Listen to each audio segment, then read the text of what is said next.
Hi, everyone. Good morning. We're still in morning for a few of you and afternoon for everyone else who's joining from the East Coast. I'll hold off just a minute before we do intros and let everyone kind of get logged in since we're right at 11 o'clock.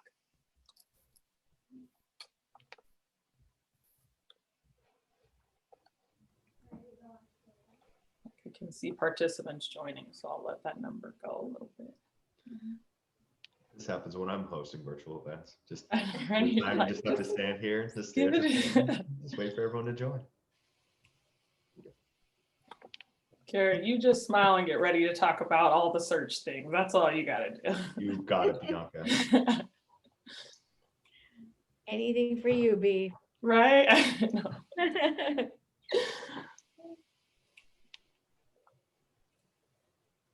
The number's ticking up. I'm slowly seeing people join.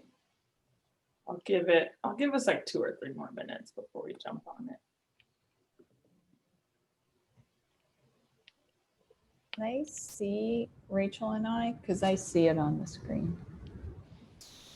I can't. They can hear you though. Yeah. Hey, Michelle. I can see Michelle's on.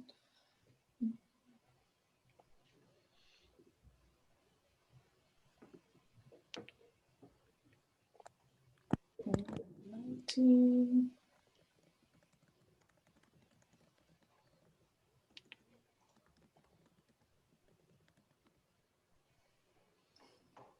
No, I can't hear you, Michelle, but I feel the energy. I feel you rooting for us. So.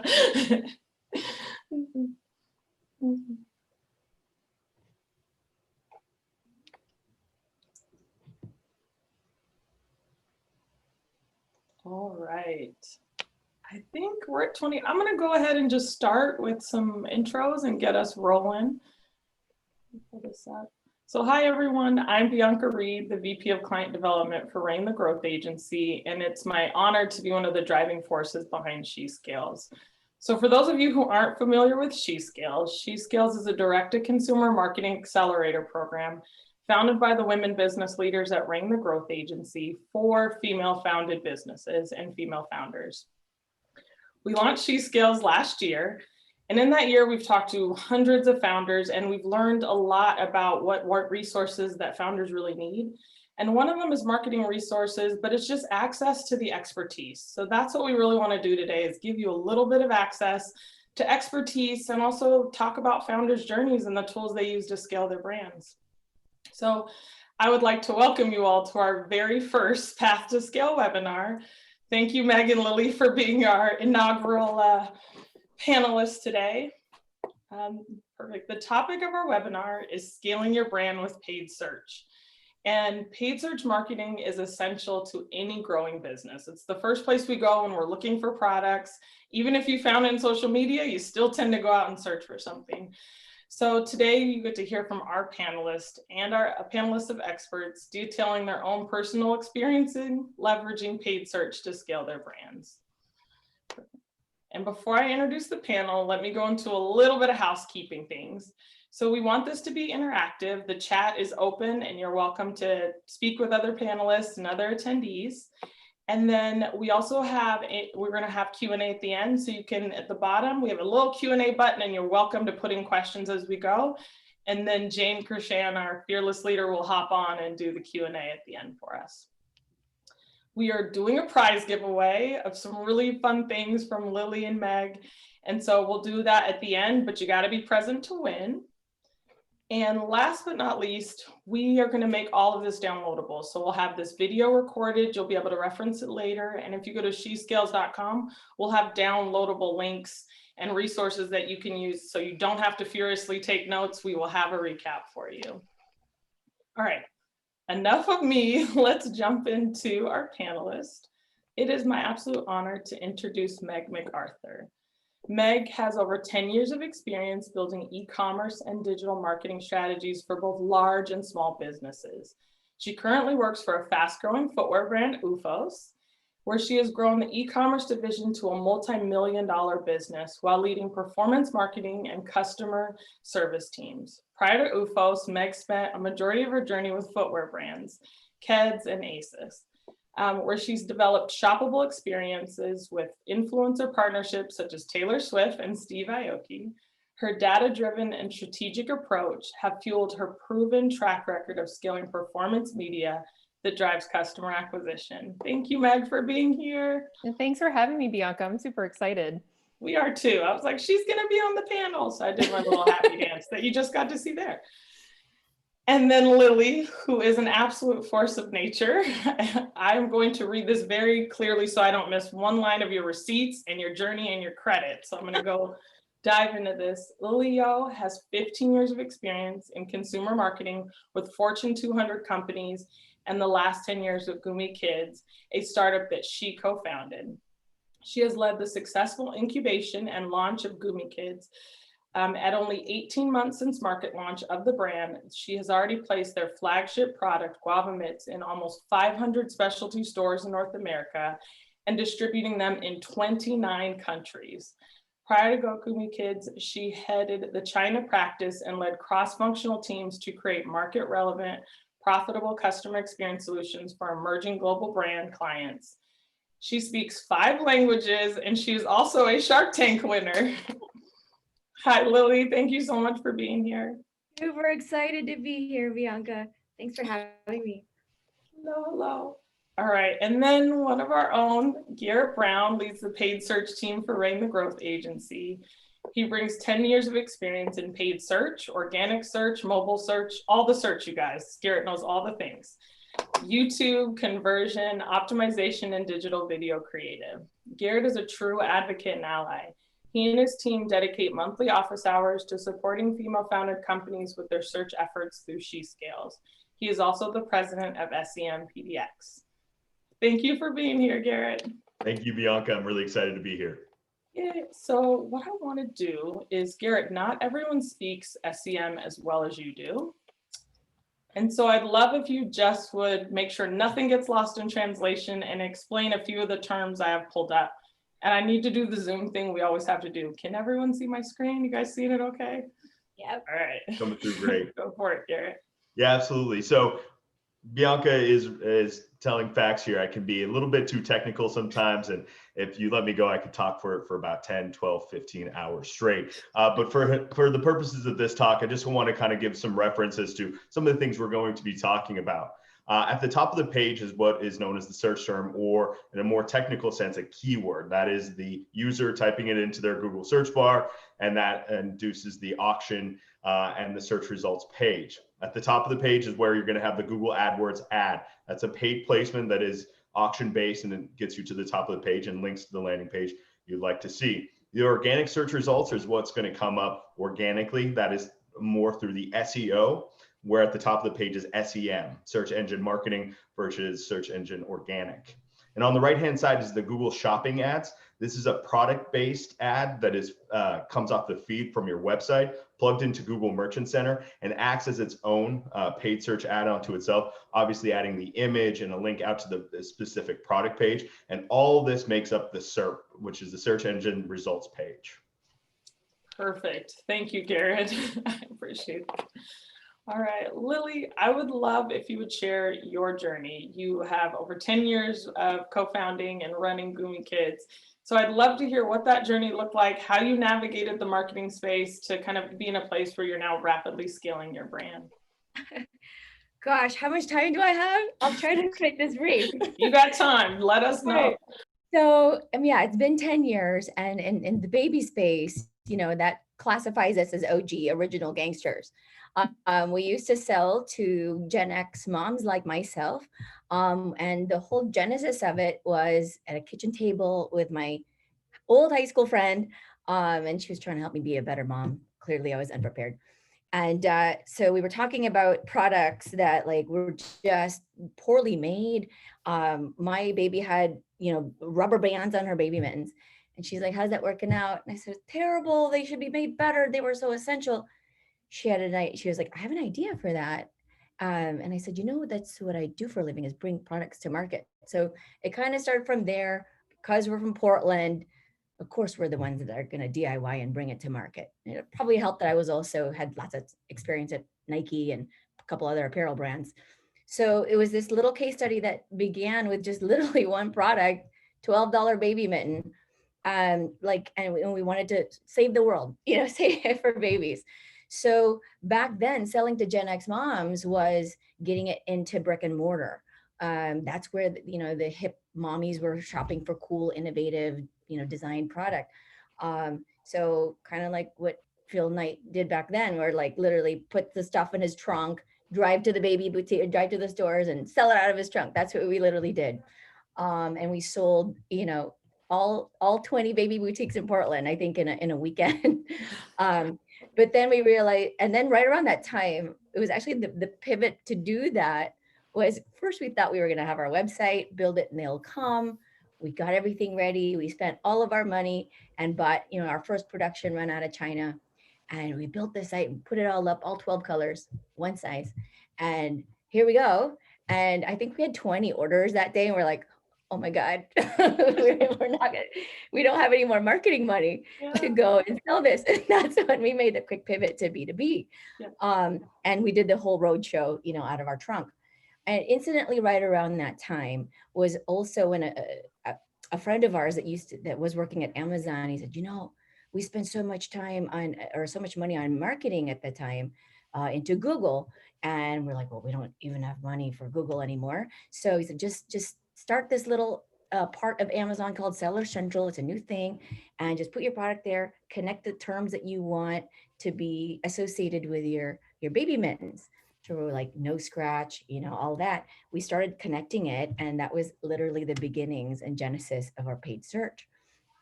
Over time, that has changed certainly for us, where we got into a lot of distribution with the first 5 years of our life. And then we realized, oh my goodness, these moms now have 5-year-olds, 6-year-olds, and the new moms, they don't shop at baby boutiques. And again, another opportunity for a major pivot. And at that early stage where marketing started to get kind of crazy with search and ads and bloggers and influencers. And it was just an affiliates and it started to getting really mind-boggling really early for us, and not to mention costly, because everybody was telling us you needed to have this concert of things to make your digital marketing work. So it's one of those things where it's like, oh gosh, another crazy terrain to manage. But I would say that like in these last 5 years are trying to learn how to sell to this new generation of millennial moms, that paid search or just generally paid ads has been a really helpful tool for us to move in that space, because they stopped reading magazines. They started looking at Instagram for their magazine of like what's hot and new for moms. And then following that cookie trail actually doesn't lead to our retail partners that we spent so many years trying to build. They started looking at, well, I want to see if you're a cute little shop, and I want to see if you have a cute little website, and if you're relatable to me, then I'll buy from you.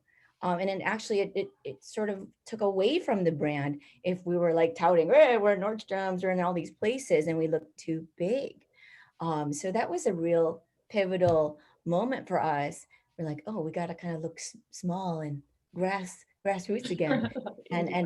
And the beauty of, I think, search and all those little investments we made, and Amazon just connecting our words, and it became much more easy to navigate into digital marketing in that front. But the wild terrain of trying to find the right partners, for everyone real expert, I think we've probably found 100 or 1,000 that weren't. and it was very, very scary to navigate that for us. But I would say that, like, bar none, it's been the single biggest tool, the single biggest arena that grew our business to the point where we're at now, where it's become the majority part of our business, actually is direct to consumer, where historically we were a majority of our business B2B. So I tried to be succinct, but I'm sure there's a lot of questions where I can kind of pepper in for sure and answer some of those things, but it's a wild ride for sure. I don't have an entrepreneur's heart, because every time you tell that journey, I'm like, oh my gosh, that just sounds like so much. So congratulations, you're a warrior just for getting to that place and then giving us the journey and how you scaled. So we'll have more questions. Meg, you don't work with, you're not a founder, so you get to actually, but you still have been on this journey of, watching a brand go from like that startup stage all the way to a multi-million-dollar company. So tell me a little bit about that journey and leading the marketing teams and e-commerce teams through that. Yeah, thanks, Lily, for validating why I should never be a founder, because I got heart palpitations as we were Me talking too. about I it. was like, oh gosh. You guys. No, so my career, I've been in footwear for a long time now, and e-commerce or direct to consumer, I hate to say, it's always been like the redheaded stepchild of an organization. Nobody knows like what to do with it, or it's at a brand vehicle or clearance vehicle. So I've worked for some really established brands, and I've had the pleasure of working with UFOs for 3 years now. And UFOs is a quasi startup. I mean, we still have that entrepreneurial spirit. I'm, the head of e-commerce, but I'm still going into Shopify and setting up product and analyzing, how collections are merchandised and whatnot. And I also oversee the customer service team. So I'm responding directly to consumers on the daily. But when when UFOs started, it was a B2B business, right? We were trying to get our product onto as many customers' feet as possible, right? So when the company had a renewed focus on direct to consumer, I was sort of the first person they hired to lead the e-commerce business. So when I started, it was about a $3 million business, and we'll hit about 24 million this year. Yeah. That was with obviously a lot of blood, sweat, and tears, but with a real focus on how we scale our marketing strategy over time. So it was a crawl, walk, run approach for sure. So that's definitely not as involved as a founder is by any means, but it's been really exciting to work alongside our founders who are just so passionate about their product and our customer to get it to where it is today. I have UFOs on my feet right now, so I can. Yeah. You're working on that mission of getting them on everyone's feet. I'm now bought in completely. Yeah. Well, what I'd love to do, and thank you both for sharing your story. Garrett, I'm going to go to you next. I would love, and I'm seeing this a lot in the chat as well, what are the initial steps that you should take as you're launching your brand on paid search? And I think that'd be a good place for you to jump in. Yeah, absolutely. One of the first things I want to start with is you should own your search. And when I say that is Google over the last kind of 2 years has launched a lot of what they call smart products. And they're very turnkey kind of campaign settings for small business owners, founders, things along those lines. But the problem is when you start peeling those things back, when you get someone like me involved in a team that I have involved, you go through all the reporting and kind of all that was digested through that, you kind of find a lot of waste in there because the smart campaigns don't know your businesses as well as you know your businesses and the way your customers know it. One of the biggest things when I start a keyword list is not necessarily how I would, kind of write out a business plan, but how would a customer describe your business, right? Think about from the client's perspective, your customer's perspective, what are they looking for? How would they describe your business in ways that you might not be able to?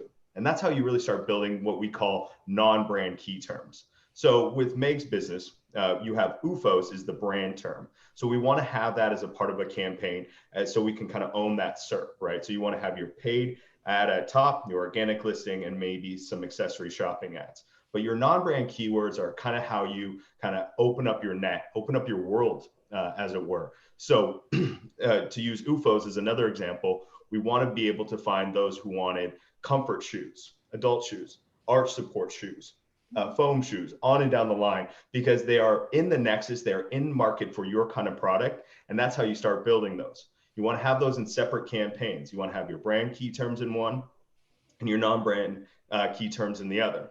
And when you're starting out, I always say, do the exact match keyword. And this is a little bit into the weeds, but there's a couple different types of keyword settings. Exact match is a user went to a website and typed in new shoes, and your ad is only going to show up for new shoes. If you set it to broad match, you're going to open up that net really large, and it's really hard to manage that. And you could start finding some waste and some churn within your own marketing budget. And I know when founders are first starting, every dollar needs to be accounted for. Start with exact and build out from there. Find the core low-hanging fruit in your non-brand, own your brand search, and then build out from there. And I tell you that you're going to find the the ability to find where the conversions are coming from. It'll help inform other channels from social media to digital video on and down the line. This is the foundation of the conversion part of our funnel. And then you can build up from there.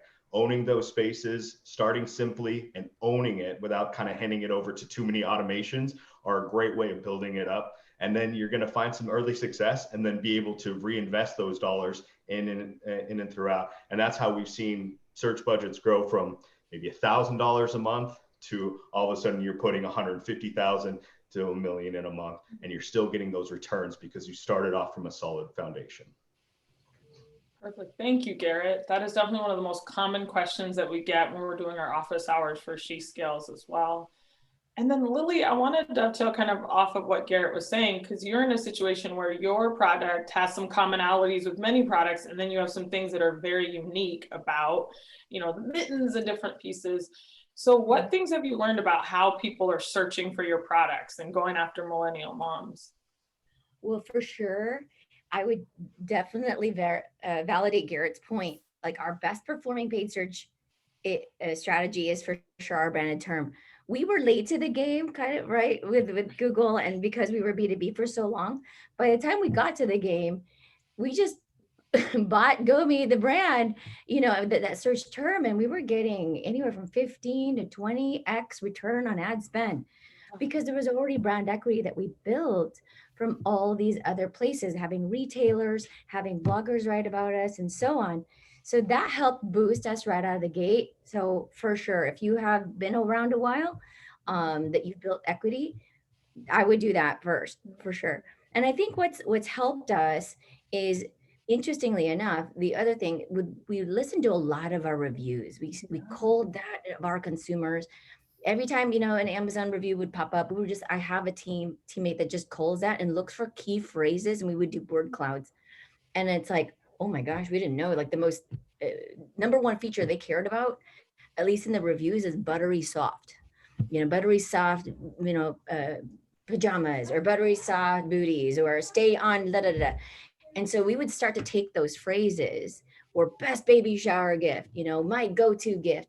And we would start to take those phrases and start testing them into the Google search. And then, because it's, again, just using their words to play it right back to them. And that's, for us, has been the most useful strategy. Lily, that is genius. And I'm now stealing that for our first steps for founders, because that's true. It's what brought them to your product. It's these key things they were looking for. So Lily, we're going to steal that. Hey, I like that. Big skill that we've learned along the way. Like that, right? Yeah. So Meg, in your case, you're working across multiple e-commerce channels, multiple media channels. How challenging did you find it to reallocate budget and shift budget? Because, when you're in that startup phase, every dollar counts, as Garrett said. You're sensitive to everything and where it's going in performance, but knowing that you have to look at it at a big picture level, not just per channel. So how did you find allocating budget? Yeah, I think search is usually the easiest to prioritize, as it's a highest ROI channel we have. To echo what Lily said, she came out of the gate and saw 15 to 20x ROAS. So we definitely saw the same effect for UFOS as well. We had started in B2B, and so we already had equity in the brand. So brand search was kind of a no-brainer for us. Non-brand took a little bit of hand-holding. When you look at it at face value, you don't see that immediate return, right? You're lucky to break even. However, with the guidance of working with Garrett, especially, I have to give him credit, and he hit the nail on the head earlier, is building a business case for non-brand. We, listening to our consumer, we knew our customer was searching for, shoes for plantar fasciitis. People find relief when they wear our product. And so when we started to build a case for non-brand, we really started with the lowest hanging fruit around, foot ailment, whatnot. And we found that customers may have not been converting right away on non-brand, but they were coming back and searching for UFOS and then converting then and there. So it's really about understanding the holistic approach and the effect that it has on all marketing channels. But like I said, branded search is kind of a no-brainer. Non-brand, you really need the right tools and the team in place to kind of understand the effectiveness. And then I want to ask this question, and I think it has a lot to do with search, but 2020 has been an unprecedented year, if you haven't heard that 15 million times. And so because of that, a lot of brands have had to pivot and make shifts. So Lily, I'll direct this to you. What pivots have you had to make in terms of your marketing strategy and language that you've been using, especially when you were coming off of Shark Tank and then also going into 2020? So what shifts have you needed to make? Sure. I mean, man, I can tell you Shark Tank was a gift. It literally happened the week Oregon went into lockdown. So, you know, you're going to be home anyway watching TV. And in the heels of that, we had to scramble with our factories to make sure we got inventory out of before Chinese New Year, which was a big deal, right? Like, because our factories didn't come back after Chinese New Year. So we were preparing for this event, not knowing actually that we were also preparing for COVID. In our industry, Q2 isn't a big quarter. You know, it's either Q1 or like baby shower season and Q3 and holiday. And so everybody else didn't have inventory and we did. And we all know inventory is kind of the winner in the game here if you have it in a season like we found ourselves in.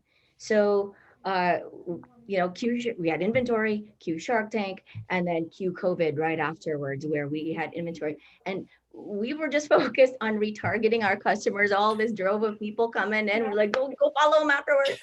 You know, and the team actually on the night of, you know, thank God for the East Coast, they were the first ones and you're learning, our team's watching, oh shoot, we put too many steps for the customer to have them convert, quickly change it before the West Coast, you know, that kind of stuff. So we learned and then we just retargeted them on what we learned from the learnings. So that really helped us in that pivot early. And we didn't know that everybody else in there was cutting budget in Facebook. And so Facebook ad costs went.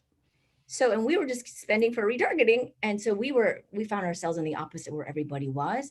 And that was a huge thing for us. Talk about happy accident pivot. I can't even for that. Yeah. I can't credit. So that's what literally single-handedly, you know, caused such a rise in our business, both of those factors. But what have we done since? I mean, literally, I think we grew up as a company in warp speed. In the last 6 months, what took like the first 8 years of our company, we literally did it in 6 months of growth. And part of those learnings, like we don't like being dependent on, you know, Facebook ads, for instance, to generate revenue. Because on the one hand, it's fantastic when it works because when everyone's not spending, but it can completely bite you in the butt. Also on the flip side, when it's election season and all the candidates are spending, so all of a sudden it went the other way. Yeah. Right. So we don't like that kind of impact on our ulcers. Like no ulcers. So our team was beginning to anticipate like that ahead of time. And so we were like, we want, as much as we benefited from Facebook on this first crest, we wanted to start to titrate down from the allocation of that. And we didn't want to be wholly dependent on it.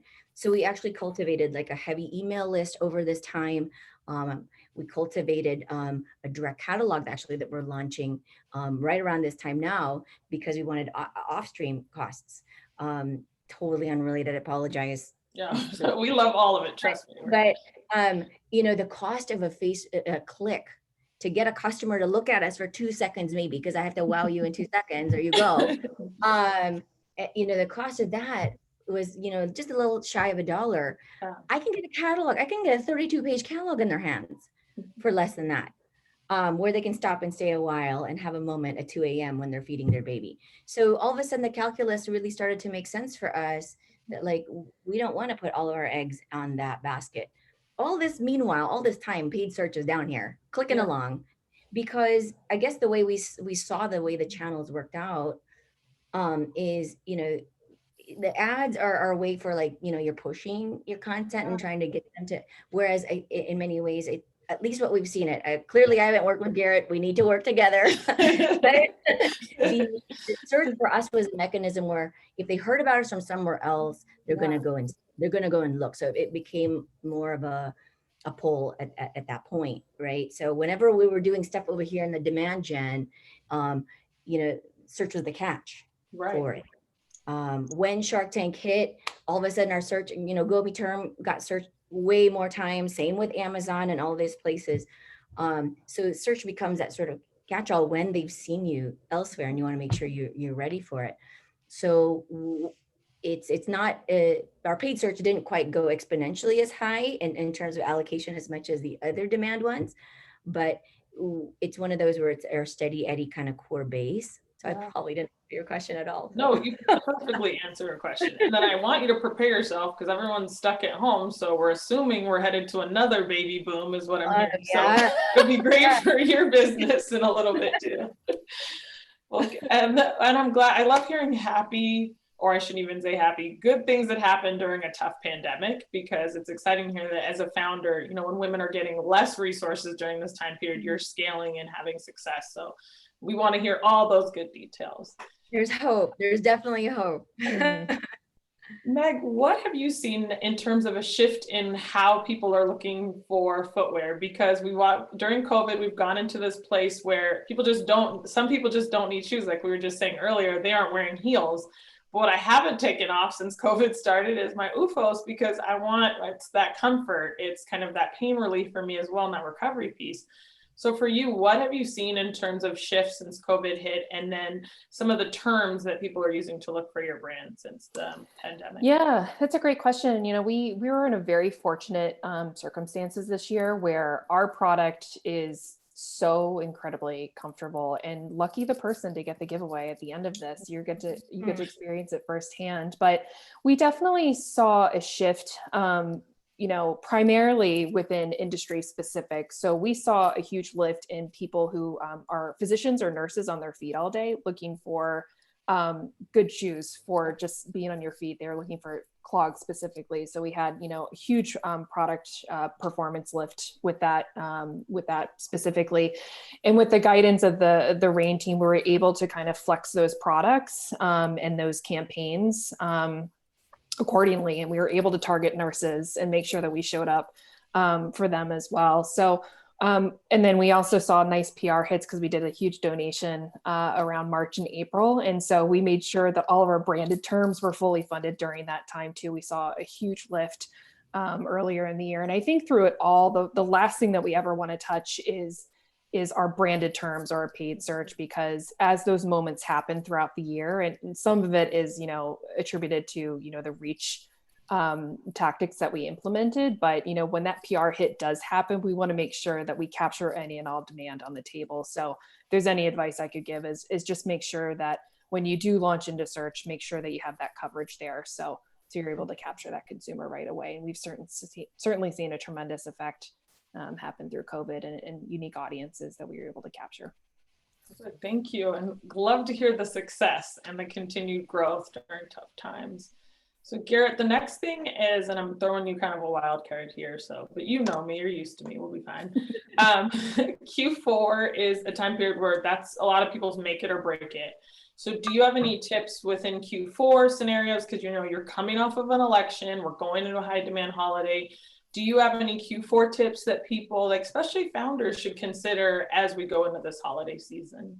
Yeah, you know, it's no surprise costs go up during this time. You know, all of these channels that we're kind of talking about are auction-based channels. So people can really mount up their entire budgets for Q4. We have certain brands that go dark for 9 months out of the year and then just come back on in October, and they'll blow out their entire budget. So one of the biggest things is it's been kind of hinted at, own your brand. You know, there's a column that you can pull up in AdWords. It's called impression share. You should make sure that is 90+% at all times, and be able to make sure that it's an easy thing. Just go into your columns, select impression share, and you can kind of see where you're at there.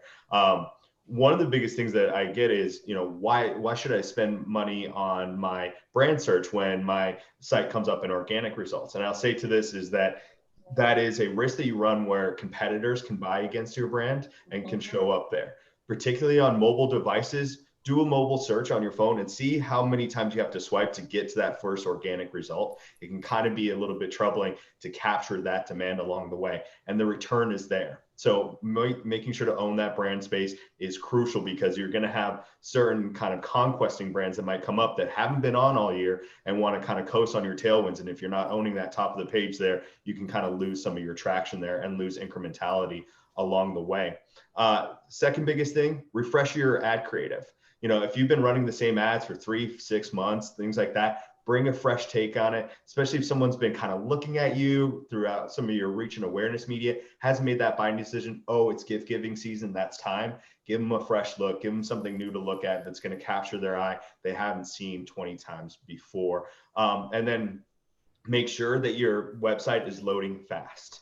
There's free tools out there to test your website loading speed. Make sure you're utilizing them. Google has a page speed test. If you just Google page speed test, it'll come up there. And we can share that URL later. Make sure it's there. And if it's not, get on with your developers, find some college student that wants to make 20 bucks an hour and have them go through and clean that stuff up, because a slow website can be detrimental. And especially if you're trying to see larger traffic surges throughout Q4, that's really when a slower website can get that much more critical. So make sure you have a fast website, you're owning your brand space, and then really make sure that everything has a fresh aesthetic towards it. So because there's going to be basically 48 hours throughout Q4 where 90% of your traffic is going to come from in those Black Friday, Cyber Monday weekdays. Those are the days you're going to need it the most, and be ready for it. Mhm. Perfect. Thank you, Garrett. I do want to ask one more question, and this is something that I've seen happen all the time when you're writing ads. So the Google AdWords ads, a lot of founders want to write, they want to have these beautiful kind of flowery, well-written things, because instead of looking for the keyword functions, they want it to be like, I'm writing out a beautiful ad. So can you talk a little bit about just some of the best practices when you are writing those AdWords, and why it doesn't necessarily end up being flowery, but why it's really hitting on some key points? Yeah, there's no awards for good paid search copy, unfortunately. I think I might have won a couple times, but it just doesn't exist at the moment. One of the best advice that I can give is make it look like an organic listing. Make it feel comfortable for someone who uses search to click on your ad. If it's too flowery, if it's too sales pitchy, I always used to make fun of, if it looks like a car sales ad, it's probably not going to win that click. And that's what you're trying to do. You're in front of, you got the eyeball. Now, can you get the click? Make it look like an organic listing. Have the keywords littered throughout. So if for someone is looking for plantar fasciitis shoe, have that in the ad, have that keyword, have that trigger going. But if someone's just simply looking for your brand, make sure that that's clearly in there, it's concise, and then just look down to your organic. Don't copy it word from word, but make a strong call to action, make it flow naturally, and don't make it look like an ad, make it look like a Google search listing. And if that's the case, you're going to see an increase in your click-through rates by 15 to 20% just based upon that. And you can run that experiment, put in the well-written, flowery ad, and then put in the more static, search friendly ad. And you're going to see that the winner on that 9 times out of 10 is going to be the one that just looks like a Google search result and not an ad. Yeah. Thank you. That comes up so much. And I'm always like, it isn't, I don't. And so thank you for explaining that in a tangible way. And we'll update that link for the website speed and some of those best practices as a downloadable content. Absolutely. Well, I'm going to go ahead. I'm doing time watch. I want to go ahead and jump into any questions that may be coming from the team and the group. So Jane, I will let you take over. Jane is our president and fearless leader. Hi, everyone. Thanks for joining us today. Okay, we've had a couple of questions come in. The first one is for Lily, although I'd love Meg to answer it as well, since you're each at a different place in your growth trajectory. What advice do you have for startups who have a limited budget and are searching for a digital marketing partner to help them increase their brand awareness? Tough question. Gosh, that is a tough question. So depends on, at the end of the day, you have to answer as a founder, do you need this to make money right away or not? Right? So, because I know for me and for most of us who are on the scrappy side of things and took forever to even get venture backed, it's every dollar has to make 4. And so we didn't even have the luxury of spending on digital just for awareness sake. No, everything's got a return, and ideally I'd like it to turn into 10 would be my favorite number, or more. And so, it depends. I think you have to really answer that question first.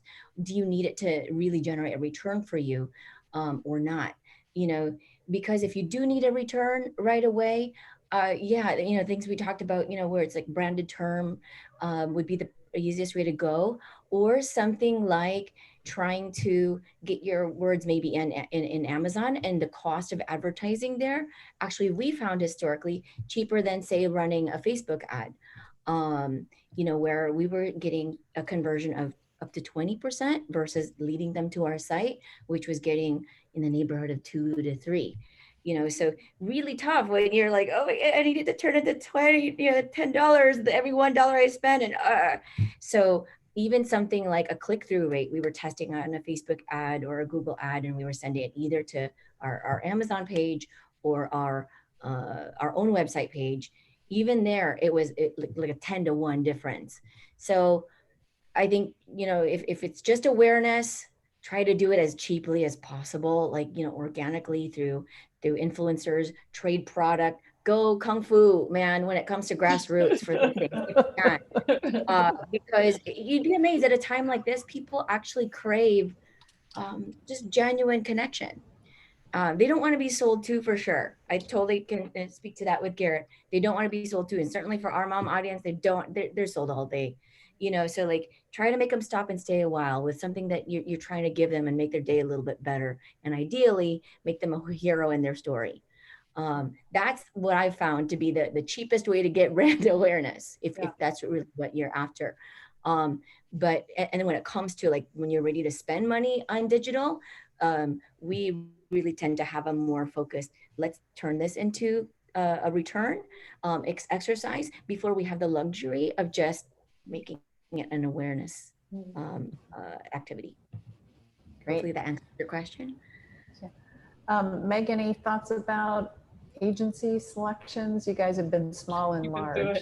Yeah. Or do it yourself even. I know Yeah. Yeah. I think it's, UFOS didn't invest in any like significant agency until it was about 8 years old. So it wasn't an overnight decision by any means. And I think when you have this business, when the time is right. I mean, for our founders, they really have been plugging along, saw really nice organic growth over time, but they're like, we really want to put the gas on it a little bit. And so it's definitely a crawl, walk, run approach. And I think it's also down to relationships. You want to work with someone that will understand your business. They're obsessed with your consumer as much as you are.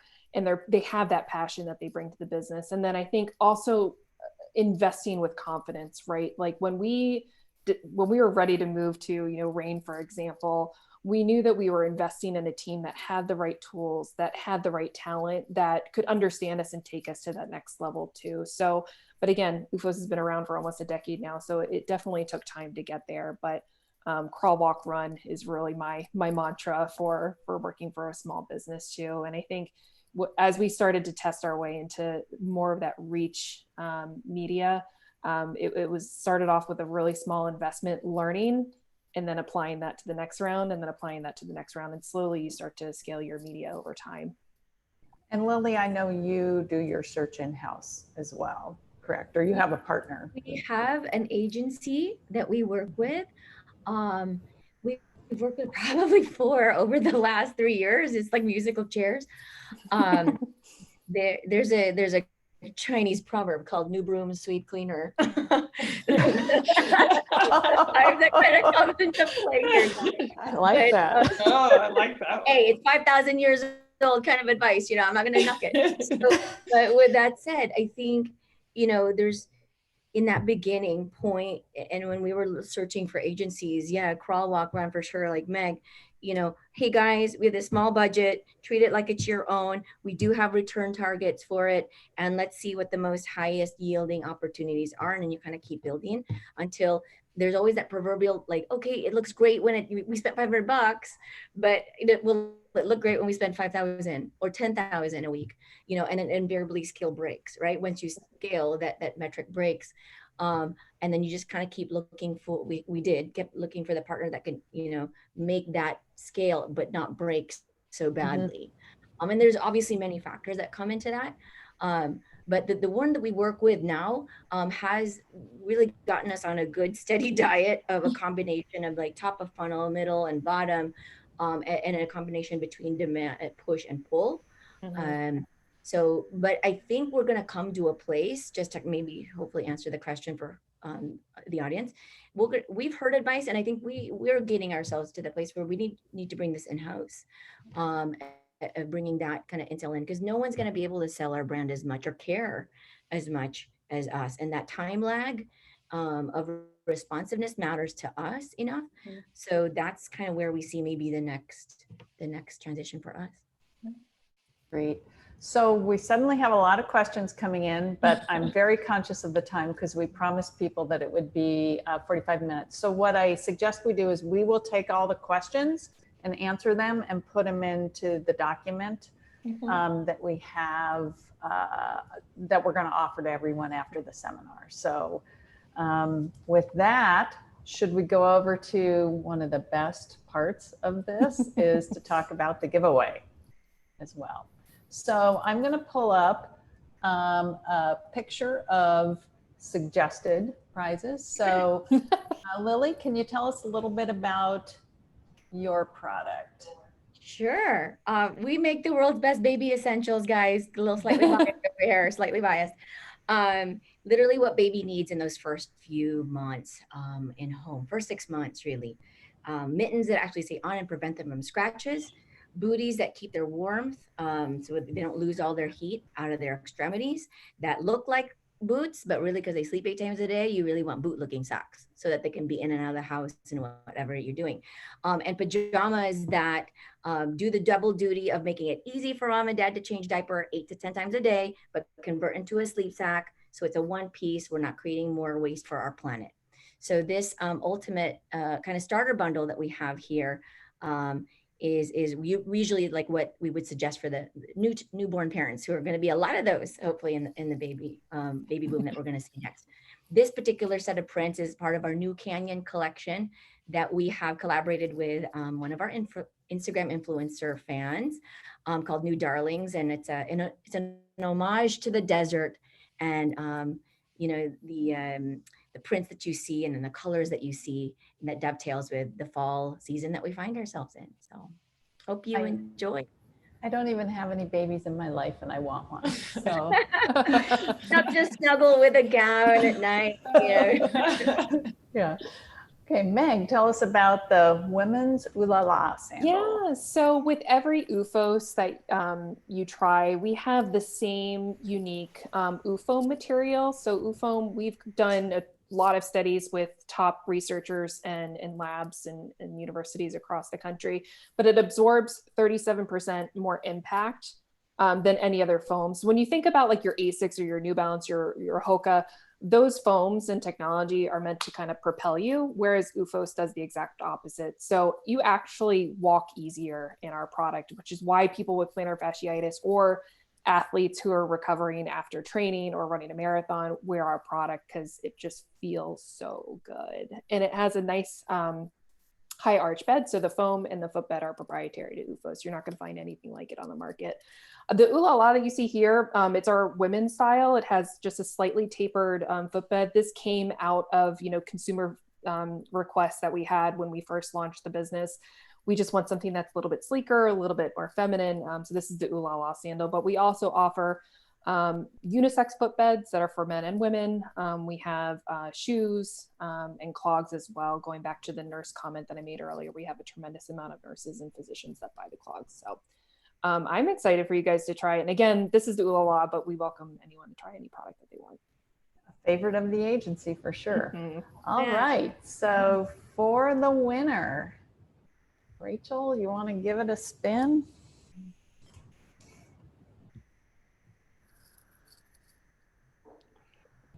That's awesome. This is very savvy. High technology over here. I know, high tech. Oh, Deborah Hatcher. Yay. Oh, wait, which one is for that? We didn't say which one. You said for the OOFOS, I think. Okay, Deborah, we have your information, so we will be in touch with you for the OOFOS prize, and then go ahead and give it a spin for the Gumi Kids.